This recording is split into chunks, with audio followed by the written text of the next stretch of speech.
Grandma इंसानी इतिहास की आखिरी प्रॉफिट थी। उनके पास फ्यूचर को पहले से देख लेने की एबिलिटी थी, लेकिन जिस दिन उन्हें एहसास हुआ कि उनका अंत करीब है, शियाओ जियांग, मेरे मरने के बाद तुम्हें फ्यूचर देखने की एबिलिटी विरासत में मिलेगी, लेकिन एक बात हमेशा याद रखना, इस राज के बारे में कभी किसी को मत बताना, खासकर अपनी माँ को, वरना पूरा गांव मर जाएगा। अपनी पिछली जिंदगी में मैं ग्रैंडमा की इस बात का असली मतलब नहीं समझ पाया। मुझे लगा कि वो बस गुस्से में ऐसा कह रही हैं क्योंकि उनकी और मेरी माँ के बीच हमेशा अनबन रहती थी। लेकिन बाद में जब मेरी माँ ने बार बार भरोसा दिलाया तो मैंने चुपके से उन्हें बता दिया कि मैं फ्यूचर की कुछ बातें पहले से देख सकता हूँ। लेकिन जैसे ही माँ को पता चला कि मेरे पास ये एबिलिटी है, उनका असली चेहरा तुरंत सामने आ गया। उन्होंने बिना एक पल गंवाए मुझे पुराने घर में बंद कर दिया। उन्होंने कहा कि इतना बड़ा राज वो अकेले नहीं संभाल सकती, इसलिए पूरे गांव को साथ लेकर मेरी रक्षा करेंगी। लेकिन उस दिन के बाद मैं दोबारा कभी उस पुराने घर से बाहर नहीं निकल पाया। गांव वाले कभी कभी मांस, मिठाइयाँ और कैंडी लेकर मेरे पास आते, सिर्फ एक सवाल पूछने के लिए, कल का दिन शुभ होगा या अशुभ। उधर मेरी माँ मेरी एबिलिटी का इस्तेमाल करके बड़े पैमाने पर पैसा कमाने लगी। सिर्फ एक महीने के अंदर हमारा परिवार पूरे गांव का सबसे अमीर परिवार बन गया। लेकिन इतना भी उनके लिए काफी नहीं था। उन्हें डर था कि कहीं मैं उनकी सबसे बड़ी मनी मशीन भाग न जाऊं। एक जहरीली औरत की बातों में आकर माँ ने बेरहमी से मेरी दोनों टांगें तोड़ दी, फिर मुझे कुत्ते की तरह जंजीरों से बांधकर उसी घर में कैद कर दिया। और ये भयानक आइडिया देने वाली और कोई नहीं थी, वो थी मेरे बड़े भाई की नई नई शादी होकर आई पत्नी। उसी पल मुझे आखिरकार समझ आया कि ग्रैंडमा मुझे बार बार क्यों चेतावनी देती थी कि मैं ये राज अपनी माँ को कभी न बताऊं। उन्हें बहुत पहले से पता था कि मुझे सिर्फ पैसा कमाने का टूल बनाकर इस्तेमाल किया जाएगा। लेकिन इस पूरी ट्रेजेडी की असली जड़ दरअसल वही औरत थी जिसे मेरा भाई घर लेकर आया था। क्योंकि अपनी फ्यूचर देखने की एबिलिटी से मैंने पहले ही देख लिया था कि आने वाले समय में मेरी माँ बल्कि पूरे गांव के लोग उसी औरत की वजह से एक भयानक डिजास्टर का शिकार होने वाले हैं। इस नई जिंदगी में मैंने मन ही मन कसम खाई, मैं अपना ये राज किसी को भी कभी नहीं बताऊंगा। ग्रैंडमा के गुजरते ही मेरी माँ बिल्कुल पिछली जिंदगी की तरह बेसब्री से मेरे पास आई। क्या ग्रैंडमा ने तुमसे कुछ कहा था? क्या उन्होंने बताया कि अगला प्रॉफिट कौन होगा? मैंने सिर हिलाया। नहीं, ग्रैंडमा ने कुछ नहीं कहा। शायद अगला प्रॉफिट भविष्य में गांव में आने वाले लोगों में से कोई होगा। आखिर ग्रैंडमा भी तो बाहर से शादी करके इस गांव में आई थी। इस गांव का प्रॉफिट हमेशा वही औरत बनती थी जो बाहर से शादी करके आती थी। माँ के चेहरे पर साफ निराशा दिखाई दी। काश तुम प्रॉफिट होते तो हमारे परिवार के लिए और भी ज्यादा पैसा कमा सकते थे। अब मुझे जल्दी से तुम्हारे भाई के लिए दुल्हन ढूंढनी होगी। ये सुनकर मैंने जबरदस्ती एक स्माइल दी। माँ, प्रॉफिट तो हमेशा बाहर से शादी करके आने वाली औरतें ही बनती हैं। मैं तो एक आदमी हूँ, मैं प्रॉफिट कैसे बन सकता हूँ? मेरी माँ ने मेरी बात पर यकीन कर लिया। इसके बाद उन्होंने पूरे गांव में ये बात फैला दी। लेकिन विलेज चीफ सबसे पहले इस बात पर शक करने लगा। वो खुद हमारे घर आया। उसने ग्रैंडमा की मौत से पहले की हर छोटी बड़ी बात के बारे में पूछताछ की। उसे पता चला कि ग्रैंडमा ने मरने से कुछ दिन पहले मुझसे अकेले में मुलाकात की थी। तुरंत उसने मुझसे सवाल करना शुरू कर दिया, लेकिन मैं अपनी बात पर अड़ा रहा। ग्रैंडमा ने मुझसे कुछ नहीं कहा, उन्होंने बस मुझे अंदर जाकर उनके लिए पानी लाने को कहा था। फिर भी विलेज चीफ को मेरी बात पर बिल्कुल भरोसा नहीं हुआ। उसने कहा, सुना है कि प्रॉफिट अपने घर से बाहर नहीं निकल सकता, अगर निकल गया तो पूरा गांव उसके खिलाफ हो जाएगा। क्या तुम घर से बाहर निकलने की हिम्मत करोगे? बिल्कुल करूंगा। मुझे बहुत पहले से पता था ये सब सिर्फ मुझे घर में कैद रखने का बहाना था, जैसा पिछली जिंदगी में किया गया था। इस बार मैं बिना किसी डर के सीधे घर से बाहर निकल गया। फिर पड़ोसी के कुत्ते को हमेशा की तरह प्यार से हेलो कहा। उसने भी हमेशा की तरह खुशी से अपनी पूंछ हिलाई। ये देखकर विलेज चीफ ने सिर हिला दिया। लगता है ग्रैंडमा ने सच में शियाओ जियांग को अगला प्रॉफिट नहीं बनाया। दरअसल एक प्रॉफिट अपनी एबिलिटी अगले प्रॉफिट को सौंप सकता है, लेकिन ऐसा करते ही सिर्फ एक हफ्ते के अंदर उसकी मौत तय होती है। इसी वजह से कोई भी प्रॉफिट इतनी आसानी से ये राज किसी को नहीं बताता। अब लगता है शियाओ जियांग सच बोल रहा है। ग्रैंडमा ने अपनी फ्यूचर देखने की एबिलिटी उसे नहीं सौंपी। कुछ दिनों बाद मेरा भाई बाहर से उसी औरत को लेकर वापस आया जो मेरी भविष्यवाणी में दिखाई दी थी, छू में, बिल्कुल पिछली जिंदगी की तरह। जैसे ही मैंने उसे देखा, मेरी फ्यूचर विजन ने उसका भविष्य दिखा दिया। वो अपने हाथों से मेरे भाई को मार डालेगी, मेरी माँ को भी, और आखिर में पूरे गांव को भी खत्म कर देगी। पिछली जिंदगी में मैंने अपनी माँ को यह भविष्य पहले ही बता दिया था, लेकिन किसी ने मेरी बात पर यकीन नहीं किया। सबने कहा कि मैं प्रॉफिट होने का फायदा उठाकर झूठ बोल रहा हूँ। तुम बस इस बात से डर रहे हो कि चू में ही अगली प्रॉफिट बन जाएगी, क्योंकि प्रॉफिट बनने की शक्ति सिर्फ बाहर से शादी करके आने वाली पत्नी को मिलती है। अगर इस गांव का कोई आदमी किसी वजह से फ्यूचर देखने की एबिलिटी हासिल भी कर ले, तो जैसे ही उसकी शादी बाहर की लड़की से होती है, वो एबिलिटी उसकी पत्नी को ट्रांसफर हो जाती है।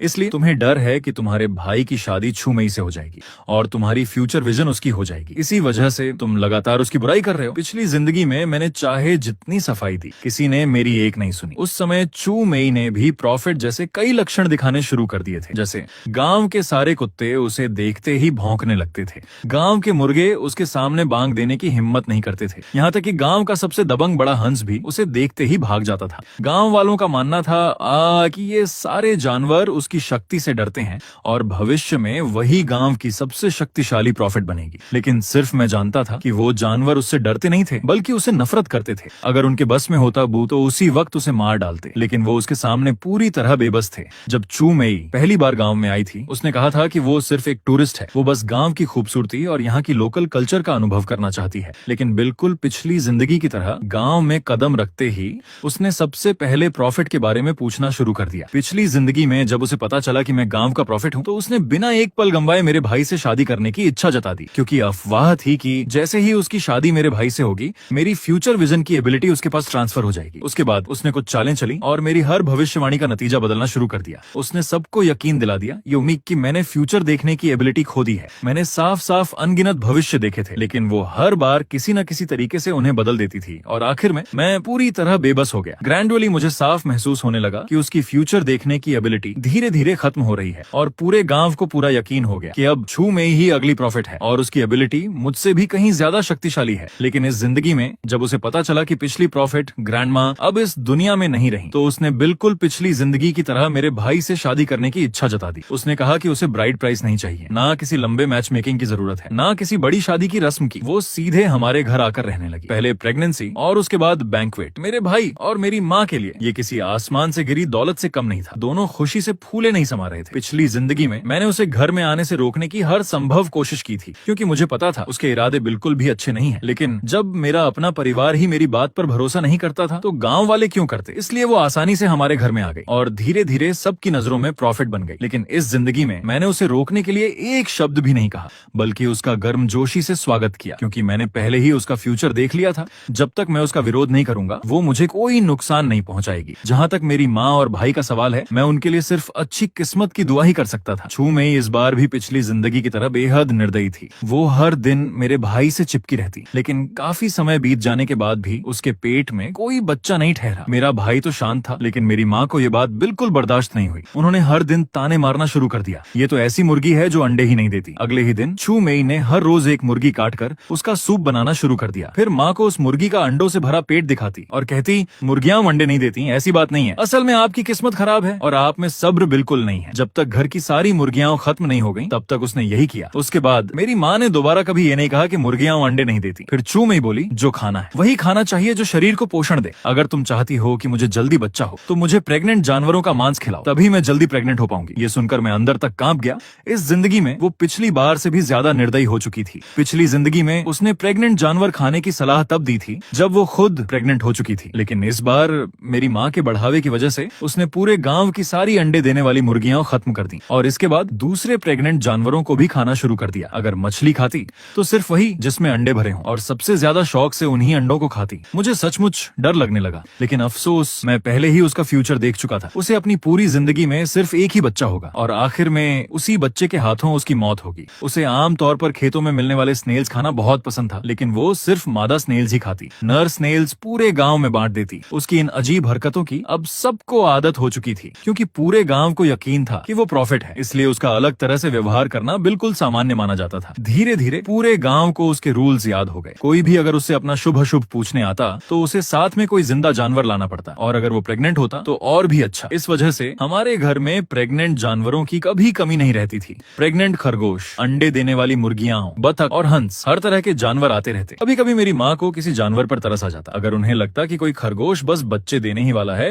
या कोई मुर्गी, बतख या हंस अंडे देने वाली है, तो वो कहती कि उसे कुछ दिन और पाल लेते हैं। लेकिन जिस जानवर पर माँ को जरा भी दया आ जाती, छू में ही सबसे पहले उसी को खा जाती। उसे मेरी माँ की सोच पर पूरी पकड़ थी। धीरे धीरे मेरी माँ बिल्कुल पिछली जिंदगी जैसी हो गई। वो छू मेई की सबसे वफादार और सबसे ज्यादा परवाह करने वाली समर्थक बन गई। एक दिन छू मेई ने मुझसे पूछा, मैंने तुम्हारे पिता को कभी नहीं देखा, वो कहाँ है? मैंने सिर हिलाया, मुझे नहीं पता। फिर मैंने उससे पूछा, तुम तो प्रॉफिट हो ना, फिर तुम्हें ये क्यों नहीं दिखता कि मेरे पिता कहाँ गए? वो बोली, मैं सिर्फ फ्यूचर देख सकती हूँ, पास्ट में क्या हुआ था वो नहीं देख सकती। मुझे अच्छी तरह पता था कि वो असली प्रॉफिट नहीं है, लेकिन तभी मेरे अंदर एक अजीब सा एहसास जागा। ऐसा लग रहा था कि जब से ग्रैंडमा इस दुनिया से गई है, मैं फ्यूचर को पहले से भी ज्यादा साफ देख पा रहा हूँ। और छू मेई से मिलने के बाद मैं पास्ट की कुछ घटनाएं भी देखने लगा था। पिछली जिंदगी में ऐसा कभी नहीं हुआ था, लेकिन मैं ये बात किसी को भी नहीं बता सकता था, खासकर अपनी माँ को तो बिल्कुल नहीं, क्योंकि मैंने पहले ही उनका पास्ट देख लिया था। वो मेरी असली माँ नहीं थी और मेरा भाई भी मेरा सगा भाई नहीं था। जब मेरा भाई 5 साल का था, तब ग्रैंडमा ने एक बेहद डरावना फ्यूचर देखा था। उन्होंने देखा कि एक दिन मेरा भाई एक औरत की वजह से पूरे गांव के विनाश का कारण बनेगा। लेकिन मेरे पिता ने कहा, मैं अपने बेटे के भविष्य के सारे पाप अपने ऊपर लेने को तैयार हूँ। तब ग्रैंडमा ने उन्हें शराब लेकर आने को कहा। फिर उनसे कहा कि गांव से 20 ली दूर मौजूद मौजूद लोमड़ियों की मात को आग लगा दें और उसके बाद पश्चिम दिशा की ओर चले जाएं और कभी वापस न लौटें। लेकिन सुबह होते होते मेरे पिता को मेरी माँ और भाई की बहुत याद आने लगी और वो वापस गाँव लौट आए। अब ग्रैंडमा के पास दूसरा रास्ता सोचने के अलावा कोई विकल्प नहीं बचा। उन्होंने फैसला किया कि पहाड़ के बाहर जाकर एक भाग्यशाली लड़के को घर लाया जाएगा जो इस विपत्ति को अपने ऊपर ले सके। इस तरह मेरे पिता ग्रैंडमा के कहने पर पहाड़ के बाहर गए और मुझे अपने साथ घर ले आए। एक बार मेरी माँ ने कहा था, अगर इसकी किस्मत इतनी अच्छी है तो इसे बेटा बनाकर क्यों पालें, इसे तो बहू की तरह पालते हैं, हो सकता है आगे चलकर इसे भी फ्यूचर देखने की एबिलिटी मिल जाए। लेकिन ग्रैंडमा ने उन्हें डांटते हुए कहा, इसे जबरदस्ती यहाँ लाना ही बहुत बड़ा कर्मा बना चुका है। अगर इसे बहू बनाकर इसके साथ जुल्म किया गया तो पूरा गाँव एक भयानक डिजास्टर का सामना करेगा। शुरुआत में मेरी माँ ने ग्रैंडमा की एक बात पर भी भरोसा नहीं किया। उसी रात उन्होंने मुझे पहाड़ों में छोड़ दिया। वो देखना चाहती थी कि ग्रैंडमा की बात सच है या नहीं। लेकिन उसी रात लोमड़ियों का एक झुंड अजीब तरीके से हमारे घर में घुस आया और मेरे पिता को घसीटकर पहाड़ों की गहराइयों में ले गया। उस दिन के बाद उनकी कोई खबर कभी नहीं मिली। अगले दिन जब ग्रैंडमा को यह सब पता चला तो उन्होंने कहा, अगर लड़के को वापस नहीं लाया गया और उन लोमड़ियों को पता चल गया कि उनकी माँ जलाने वाले हम ही थे तो वो जरूर गाँव लौटकर सबको मार डालेंगी। तब मेरी माँ ने ग्रैंडमा की बात मानी और मुझे पहाड़ों से वापस घर ले आई। उस दिन के बाद उन्होंने मुझे अपने बेटे की तरह पाला। मेरे सामने कोई भी कुछ उल्टा सीधा कहने की हिम्मत नहीं करता था क्योंकि इससे पूरे गांव की किस्मत जुड़ी हुई थी।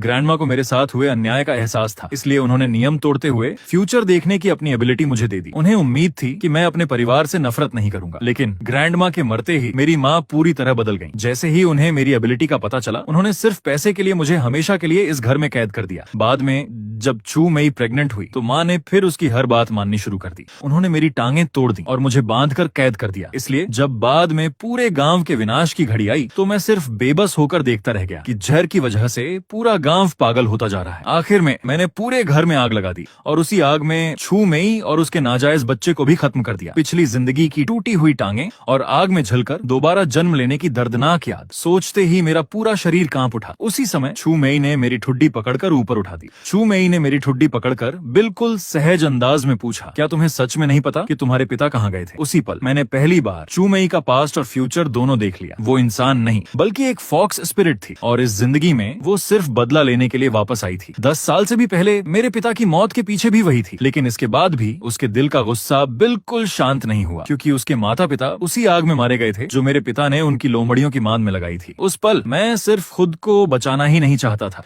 मैं चाहता था कि छू मई भी अपने किए की पूरी कीमत चुकाए। इसलिए मैंने उससे कहा, जब मैं बहुत छोटा था तभी मेरे पिता की मौत हो गई थी। अगर तुम जानना चाहती हो कि वो कैसे मरे तो पहले प्रेग्नेंट हो जाओ। जैसे ही तुम प्रेग्नेंट होगी गांव में तुम्हारी शादी का बड़ा बैंक्वेट जरूर होगा और शादी की पहली रात मेरा भाई तुम्हें गांव के सारे राज बता देगा क्योंकि इस गांव में सिर्फ वही औरत जिसकी शादी का बैंक्वेट हो चुका हो गांव के असली राज जानने की हकदार मानी जाती थी। मेरी बात सुनकर छू मई गहरी सोच में पड़ गई। कुछ महीने बाद उसने घोषणा की कि वो प्रेग्नेंट है। उसका पेट हल्का सा उभर आया था। मेरी माँ और मेरा भाई खुशी से झूम उठे। दोनों तुरंत शुभ मुहूर्त निकलवाने में लग गए और जल्द ही उन्होंने शादी की तारीख तय कर दी। बिल्कुल वही तारीख जो पिछली जिंदगी में भी थी। लेकिन इस बार मैं घर में कैद नहीं था। मैं हर दिन पहाड़ी रास्तों पर कई दर्जन ली पैदल चलकर स्कूल जाता और उतनी ही दूरी तय करके वापस लौटता। वीकेंड पर घर के मवेशियों की देखभाल करता। एक दिन मुझे पता चला कि हमारे घर की गाय प्रेग्नेंट है। मैं उसके कान के पास जाकर धीरे से बोला, अपने बच्चे को लेकर यहाँ से चली जाओ वरना वो तुम्हें खा जाएगी। गाय बहुत स्पिरिचुअल जानवर होती है। मुझे विश्वास था वो मेरी बात समझ जाएगी और वो भी समझ गई कि मैं किसके बारे में कह रहा हूँ। पिछली जिंदगी में छू मई ने शादी के बैंक्वेट के लिए जबरदस्ती 2 प्रेग्नेंट गायों, कई प्रेग्नेंट सुअरों और प्रेग्नेंट भेड़ों को मरवा दिया था। उसी वजह से पूरे गांव के स्पिरिचुअल जानवर पागल हो गए थे। जब उसके बेटे का 100 डे बैंक्वेट हुआ तो सारे प्रेग्नेंट जानवर जहर से मरने लगे। गायें और भेड़ें लोगों को कुचलने लगी। बिल्लियां और कुत्ते भी पागल हो गए। आखिर में कुछ गांव वाले जहर से मर गए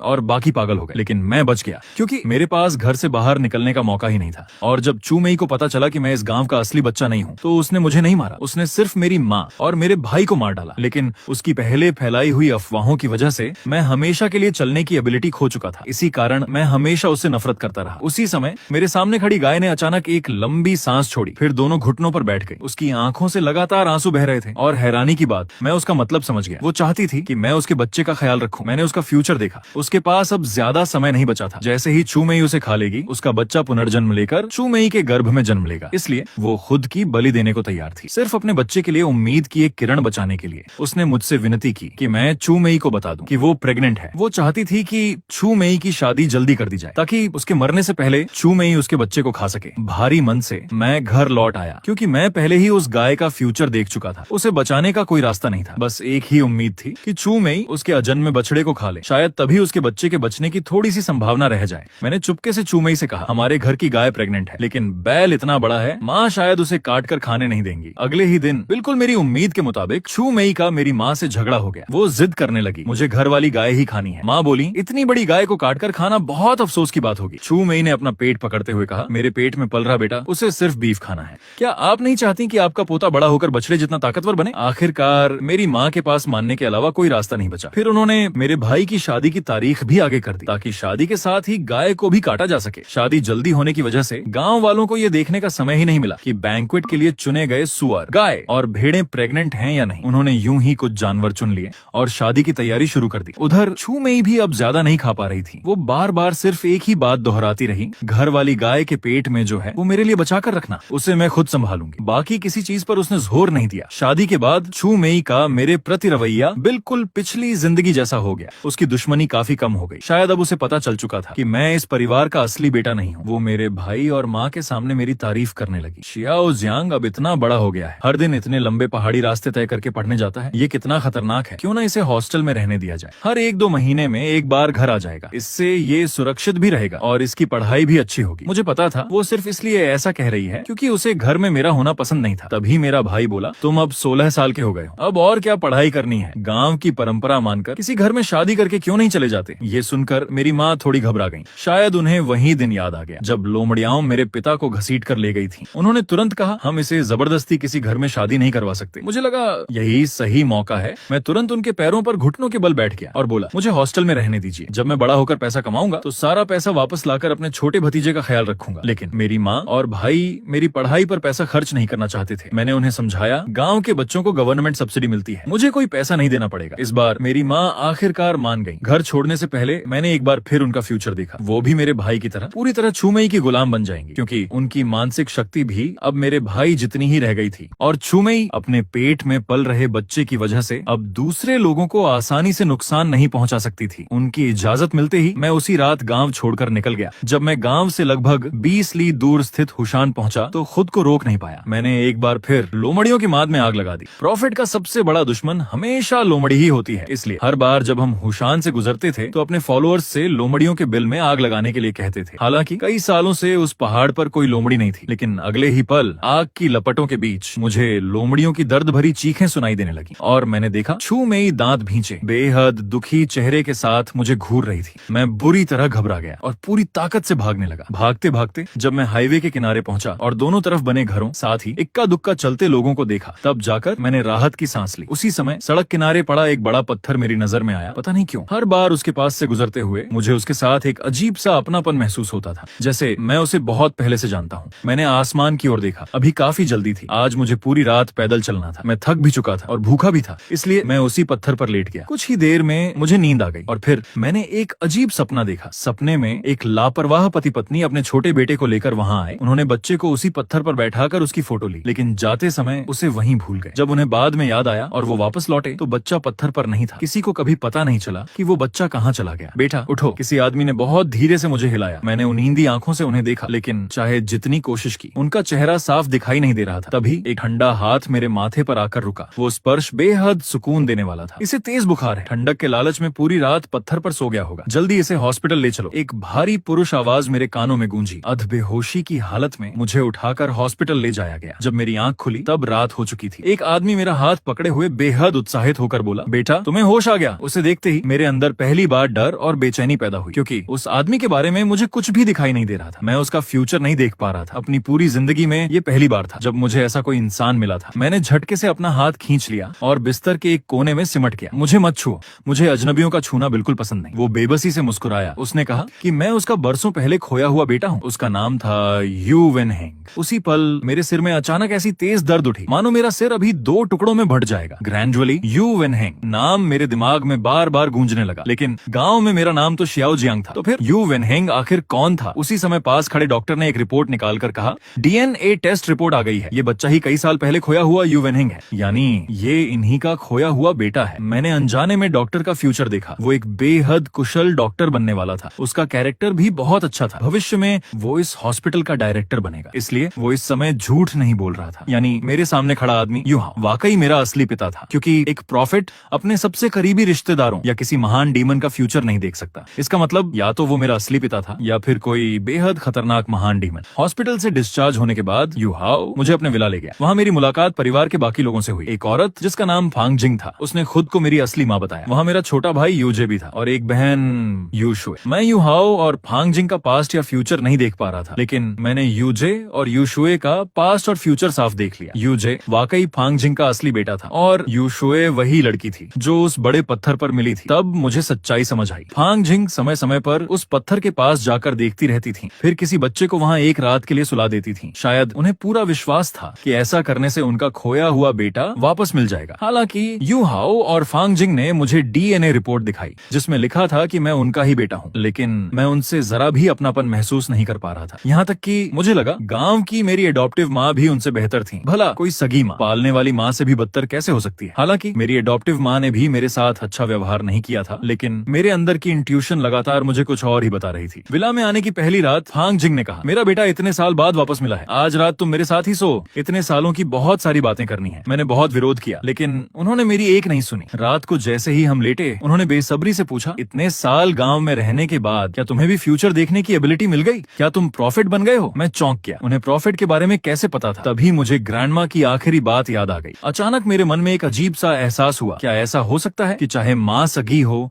या सौतेली, उसे मेरे फ्यूचर देखने की एबिलिटी के बारे में कभी पता नहीं चलना चाहिए। मैंने शांत होकर कहा, ग्रैंडमा अब इस दुनिया में नहीं रही। नई प्रॉफिट मेरे भाई की पत्नी है और वो प्रेग्नेंट भी है। ये सुनते ही फांग जिंग दांत भींचकर बिस्तर पर बैठ गई और गुस्से से बोली, धत तेरे की, उस बूढ़ी औरत ने। मैंने उसकी इतनी मुश्किलें सुलझाई। हमने तय किया था कि वो अपनी एबिलिटी तुम्हें देगी, लेकिन अब वो चाहती है कि मैं खुद उसकी पूरी बस्ती का सफाया कर दूं। उनकी बातें सुनकर मुझे उन पर दया भी आई। हालांकि मैं उनका पास्ट या फ्यूचर नहीं देख सकता था, लेकिन मैं काफी कुछ समझ चुका था। जरूर उनका ग्रैंडमा के साथ कोई एग्रीमेंट हुआ था। उन्होंने जानबूझकर मुझे उस पत्थर पर छोड़ दिया था ताकि कोई मुझे उठाकर गांव ले जाए। अब समझ आया कि मैं उनसे कभी अपनापन क्यों महसूस नहीं कर पाया। उन्होंने मुझे जानबूझकर छोड़ दिया था। उन्हें पता था कि मैं उसी गांव में हूँ, फिर भी वो मुझे लेने कभी नहीं आई, सिर्फ इसलिए कि मुझे वो तथाकथित फ्यूचर देखने की एबिलिटी मिल सके। इसके बाद फांग जिंग तुरंत मेरे कमरे से बाहर चली गई और यूहाओ के पास पहुंची। कमरे की साउंड प्रूफिंग बहुत अच्छी थी, इसलिए मैं उनकी कोई बात नहीं सुन सका। मैंने अंदाजा लगाया कि शायद वो मेरे बारे में ही चर्चा कर रहे होंगे। हो सकता है कल ही मुझे कहीं और भेज दिया जाए। अगले दिन यूहाओ ने मुझसे कहा, हम तुम्हें शहर के स्कूल में पढ़ाना चाहते हैं। लगता था उनके दिल में खून का रिश्ता अभी भी कुछ मायने रखता था। भले ही वो मुझसे खुलकर प्यार नहीं कर पा रहे थे, लेकिन कम से कम मुझे बेसिक एजुकेशन देना चाहते थे। फांग जिंग ने कहा, गांव वाले जिन्होंने तुम्हें बड़ा किया, उन्होंने तुम्हारी बहुत देखभाल की है, इसलिए छुट्टियों में समय मिले तो उनसे मिलने जरूर जाया करना। हम आगे से उनकी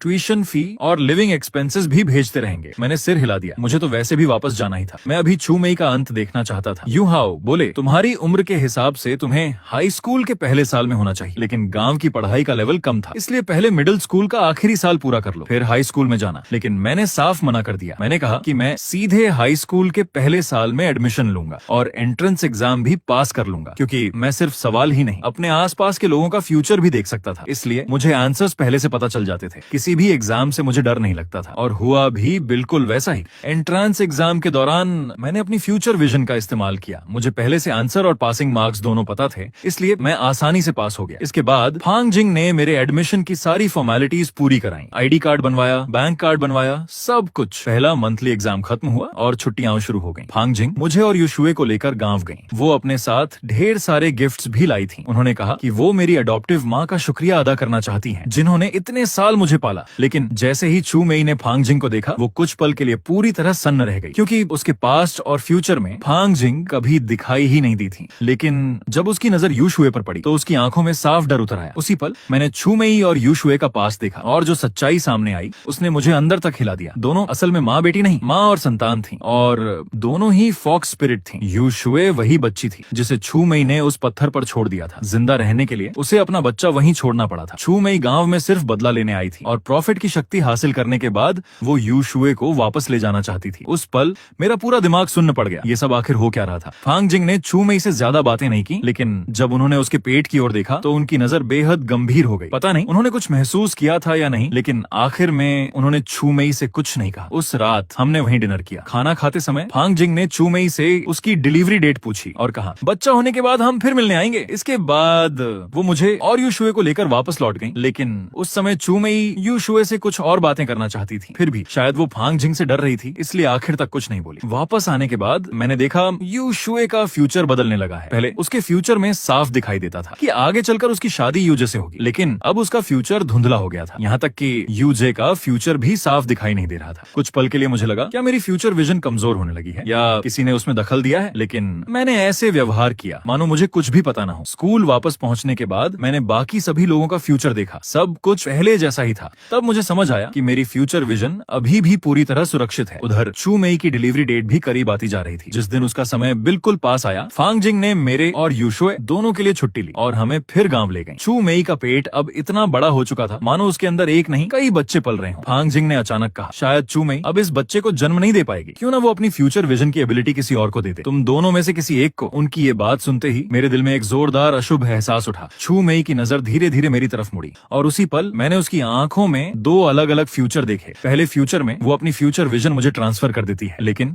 उसके बाद पूरा गांव मर जाता है। दूसरे फ्यूचर में वो वही एबिलिटी यू शुए को दे देती है और खुद मर जाती है। फिर यू शुए की शादी यूजे से होती है, लेकिन उसके बाद भी पूरे गांव का विनाश हो जाता है। बाद में जब गांव वालों को पता चलता है कि यू शुए के पास फ्यूचर विजन नहीं है, तो सब दोबारा जन्म लेते हैं और फिर एक नए प्रॉफिट का चुनाव करते हैं। उसी पल मुझे आखिरकार समझ आया कि मेरी पिछली जिंदगी के बाद मेरा पुनर्जन्म कैसे हुआ था। यही सब कुछ शुरू होने का असली टाइम था। ठीक उसी समय जब चू मेई ये बताने वाली थी कि वो अपनी फ्यूचर विजन किससे सौंपेगी, अचानक उसके पेट में बच्चे ने जोरों से हरकत करनी शुरू कर दी। उसके मुंह से दर्द भरी चीख निकल गई। इतना भयानक दर्द था कि वो आगे एक शब्द भी नहीं बोल पाई। फांग जिंग ने मेरी अडॉप्टिव माँ से कहा मुझे बच्चे की डिलीवरी करवानी आती है। फिर उन्होंने हम सबको कमरे से बाहर निकाल दिया और दरवाजा अंदर से बंद कर लिया। उन्होंने चू मेई से कहा पहले अपनी फ्यूचर विजन की एबिलिटी ट्रांसफर कर दो, उसके बाद मैं तुम्हें बचाऊंगी। लेकिन उसके पेट में पल रहा बच्चा जैसे आने वाले खतरे को समझ चुका था। वो लगातार तड़प रहा था। आखिरकार चू मेई के पेट से सुनहरी रोशनी की एक किरण बाहर निकली। जमीन पर गिरते ही वो 2-3 साल के एक छोटे बच्चे में बदल गई, जिसके सिर पर बैल जैसे सींग थे। उसी पल मेरे दिमाग में उस बच्चे का पास्ट और फ्यूचर दोनों उभर आए। वो इंसान नहीं था बल्कि एक बुल डीमन था। वो वही बच्चा था जो पहले उस प्रेग्नेंट गाय के पेट में था और बाद में फॉक्स डीमन चू मेई के गर्भ में ट्रांसफर हो गया था। फांग जिंग ने भी तुरंत सब कुछ समझ लिया। उन्होंने उसी समय उस बच्चे को मारने के लिए हाथ उठाया, लेकिन पता नहीं उस पल मुझे कहां से हिम्मत मिली। मैं दौड़कर कमरे के अंदर गया और उस बच्चे को अपनी बाहों में कसकर उठा लिया। अब जबकि बच्चा मेरी गोद में था, फांग जिंग खुलकर कुछ नहीं कर सकती थी। उसी समय बिस्तर पर पड़ी चू मेई दर्द से जोर जोर से चीखने लगी और आखिर में वो एक लोमड़ी का रूप लेकर जमीन पर गिर गई। उसकी मौत हो चुकी थी। कमरे के बाहर मेरी अडॉप्टिव माँ ने ये आवाजें सुनी। वो घबराकर दरवाजा खोलते हुए अंदर दौड़ी, लेकिन अंदर का नजारा देखकर उनके पैरों तले जमीन खिसक गई। मैं अपनी गोद में 2-3 साल के सींग वाले बच्चे को पकड़े खड़ा था। हॉस्पिटल बेड पर चू मेई कहीं नहीं थी और जमीन पर एक मरी हुई लोमड़ी पड़ी थी। ये देखकर मेरी अडॉप्टिव माँ बुरी तरह डर गई। वो चीखने लगी। लोमड़ी का दानव बदला लेने आ गया और पागलों की तरह बाहर भाग गई। उसी समय मेरा भाई भी बाहर से लौटकर घर में आया। उसके हाथ में एक मुर्गी थी। वो मुस्कुराते हुए बोला, मैं बहुत दूर से तुम्हारे लिए अंडे देने वाली मुर्गी खरीद कर लाया हूँ। लेकिन जैसे ही उसकी नजर जमीन पर पड़ी, मरी हुई लोमड़ी पर गई, उसकी हालत भी मेरी अडॉप्टिव माँ जैसी हो गई। वो भी चीखने लगा। लोमड़ी का दानव बदला लेने आ गया और जान बचाकर बाहर भाग गया। बहुत जल्दी ये खबर पूरे गांव में फैल गई। गांव वाले लाठियां, दरांतियां और दूसरे हथियार लेकर हमारे घर के बाहर इकट्ठा हो गए। फांग जिंग ने जमीन पर पड़ी मरी हुई लोमड़ी को उठाया और आंगन के बाहर खड़े गांव वालों से शांत आवाज में कहा, यही फॉक्स डीमन अब तक प्रॉफिट बनकर तुम सबको धोखा दे रही थी। अब मैंने इसे मार दिया है। ये सुनकर गांव वालों ने राहत की सांस ली, लेकिन उन्होंने फांग जिंग का शुक्रिया नहीं कहा। उल्टा सावधानी से उनकी पहचान पूछी। जब उन्हें पता चला कि फांग जिंग मेरी असली माँ है, तो पूरे गांव ने एक सुर में कहा, ये गांव आपका स्वागत नहीं करता,